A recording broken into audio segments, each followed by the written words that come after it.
Welcome back to the video. The first thing you want to do is to go ahead and open up your Google Photos. So click on here to open up your Google Photos.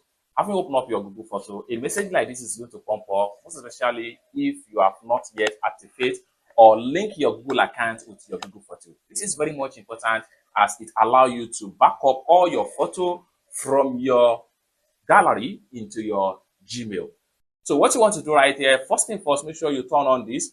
So which simply means that if Wi-Fi is not available, you are allowed to use your mobile data to back up your photos into your Google Photo.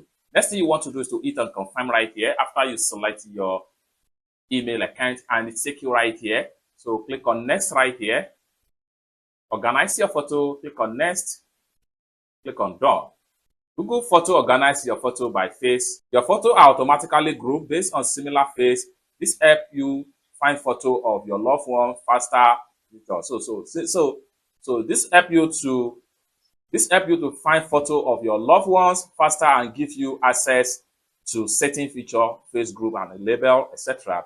Click on allow right here and you are done. You will be taken into your Google Photo environment right here. It's that simple.